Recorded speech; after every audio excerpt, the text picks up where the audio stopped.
Hi, it's Steve. Today we'd like to show you how to change the control board on your front load washer. This is a really easy job. Let me show you how we do it. Now to do this repair, we should first of all disconnect power to the washer. So if you need to, pull it far enough forward that you can unplug it, or locate the electrical panel, turn off the appropriate breaker, or remove the appropriate fuse. You may also need to pull the drain hose out or disconnect the inlet fill hoses to gain access to the back. But all we need to do is access 2 screws right at the very back, so about a foot away from the wall should allow you to do that. And once we've got the power disconnected, we'll go ahead and remove the main top. Now with the power disconnected and access to the back, we're next going to remove these 2 screws that secure the top to the cabinet.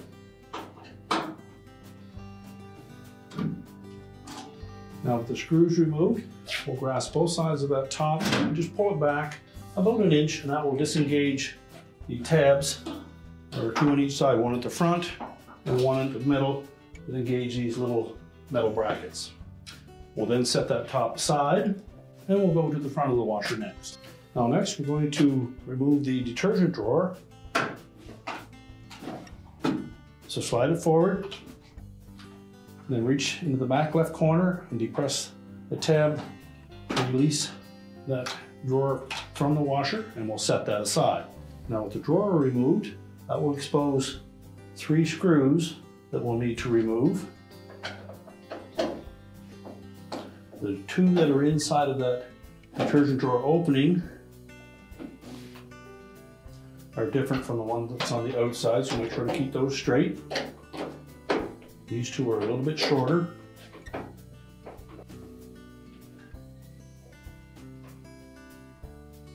And we'll set those aside.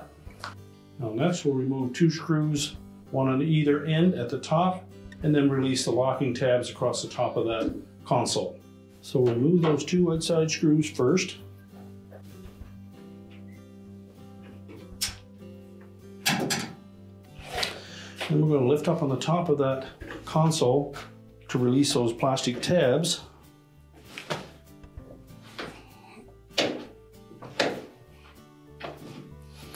And along this portion, they may be fairly tight, so you may want to use a stiff putty knife to lift this portion off.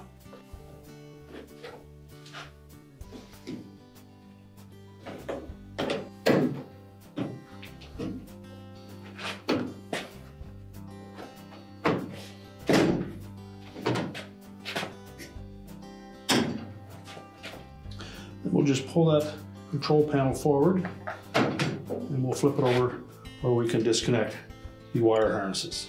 So just grasp the connector, release the locking tabs on them, and pull them out of the old board.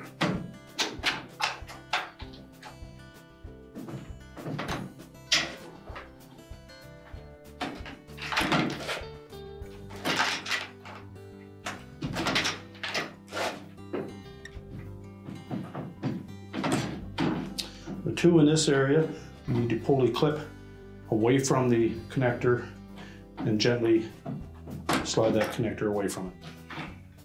Now you'll also note that there are a couple of wire ties that are attached to the cover on that control board.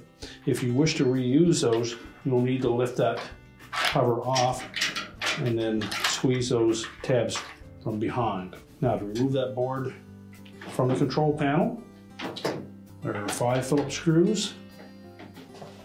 We'll just remove all of those.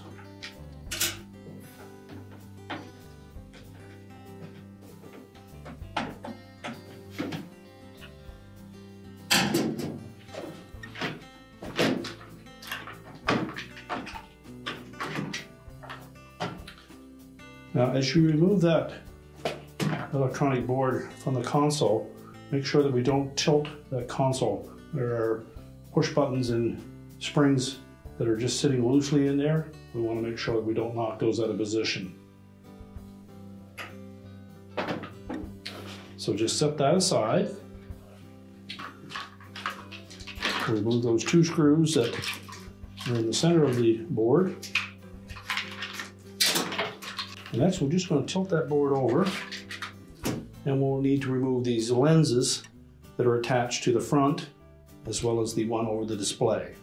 Now there are 2 tabs one on either side of that display that will need to be released. And you may need a small flat blade screwdriver to just gently lift one side away.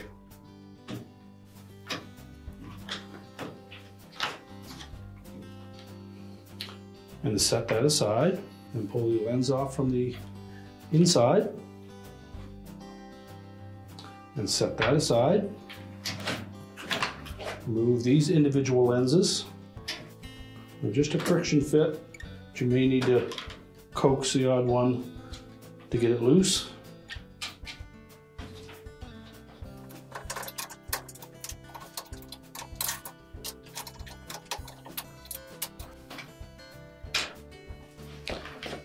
Now with all of those removed, we mentioned that if you wanted to save these two wire harness restraints, you'll need to separate the two halves of this board housing. There's simply some plastic clips that hold it together. We just need to release those.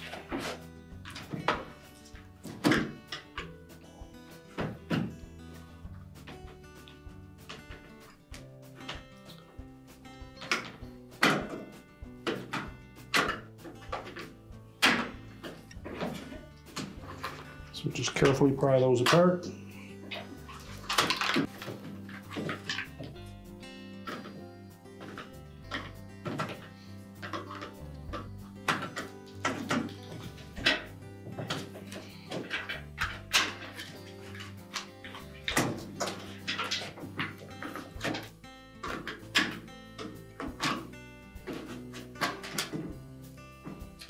That will allow us to remove the old board from the housing, and that will expose those arrowhead fasteners for those wire harness clips.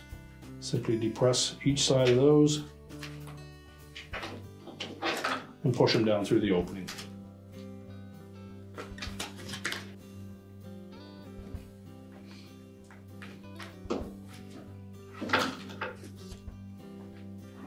You can then discard the old board.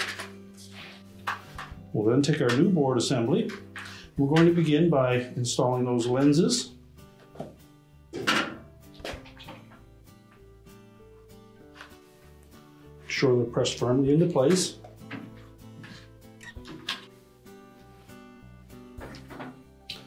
As well as the lens for the display and the dust cover. Snap that into place. And we also want to inspect the opening where the control dial will fit into that board. We need to make sure that it's lined up in the proper position.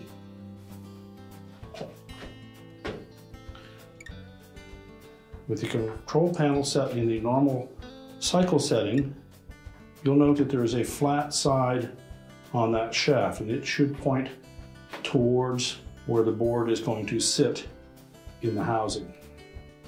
Also note that there are two slots in that shaft, one up and one pointing down. So when we look in the opening of that control board, we'll be able to verify that it is turned in the right position. If you look carefully through the center of that opening, you'll note that there are three ribs, one at the top, one at the bottom, and there should be one pointing in this direction. If not, take a flat blade screwdriver, just carefully rotate that until we have it in that position. That will allow that to sit directly over that shaft on that dial and allow the board to sit flush. So with all of our lenses pressed firmly into place, we'll make sure that the control housing is kept flat so that we don't disturb those push buttons. And if you do inadvertently knock one out of position, you'll note that there is an indicator on the edge of each of those that matches marks on the back side of that control panel so that they will all go into the right position. Now, to verify that our control knob is lined up properly, you'll note that there's a flat side on that shaft and it should point in this direction. There's a groove cut in the bottom and a groove cut in the top, but also there is a rib on the top just forward of that groove. That needs to be pointing straight up. So in inspecting that, again, make sure that we don't tilt that up too far that these push buttons drop out of place, but it needs to be in the up position when we go to install that board. Now, to help guide that control board onto that shaft, I want to make sure that if you look down through that opening, you'll actually be able to see right through the center of that to help line that up with that shaft.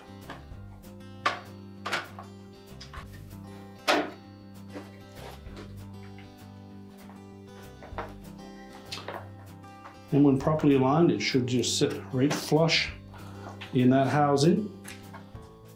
While holding the two pieces together, we're just going to rotate it around, verify that our dial did not turn, and you should actually feel resistance between each section of that dial. So now we're ready to reinstall those 5 screws to secure the board to the housing.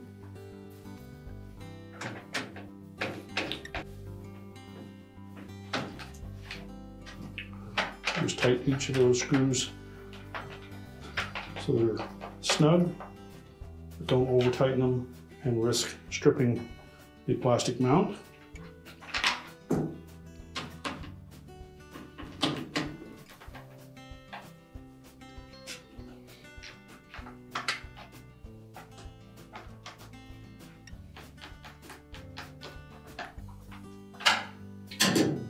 Now with them all tightened securely, we're ready to reconnect the wire harnesses.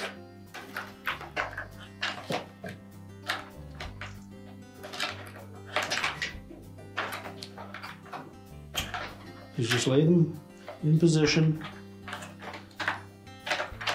They'll all only fit in one individual spot, so it's hard to mix them up.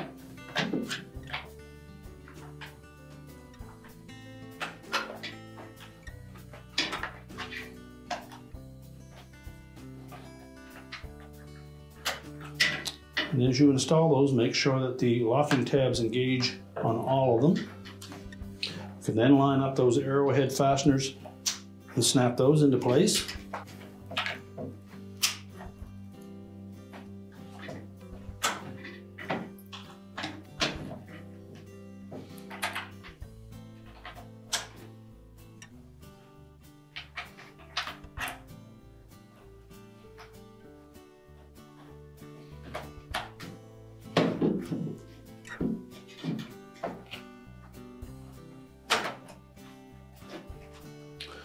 When all the harnesses are secure, we'll then line that console up with the front of the washer. We're going to tuck the center tab into a square opening, and there'll be one on either side that will also fit into a square opening on the top of that front panel. So line those up. Make sure the harness is not pinched on anything.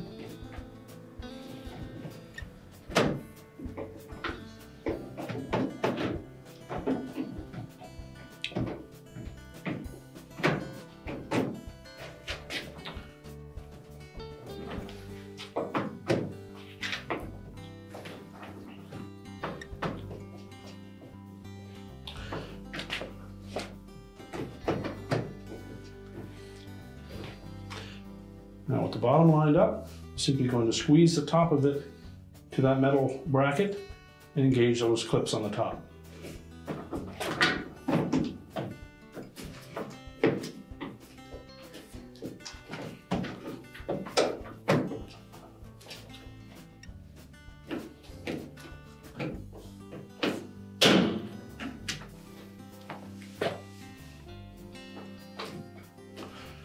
Now with all the plastic tabs engaged, we'll then install the retaining screws. We'll start with the 2 on the top.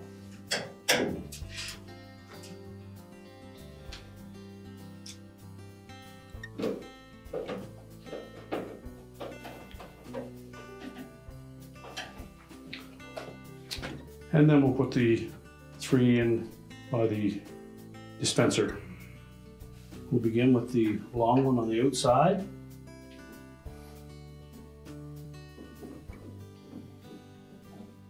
We'll want to make sure as we install that screw that the edge of that console is flush with the cabinet. Don't use the screw to pull it into place. If it's not flush, it means it's not quite lined up properly. Next, we'll put the 2 inner screws in place.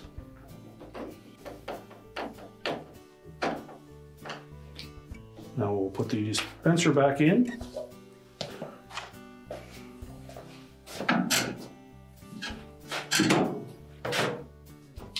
Simply line up the guides on either side.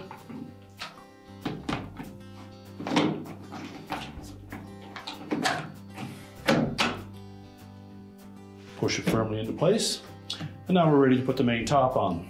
So we'll take our main top. I'm going to lay that flat on top of the cabinet and leave about an inch gap from the console to make sure it lies flush.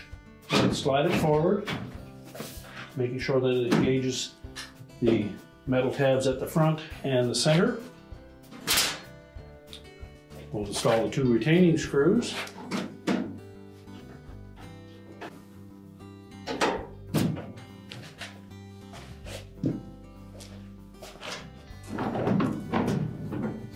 And then we'll put the washer back into position. We're now ready to push the washer back into position, reconnect the power, and our repair is complete.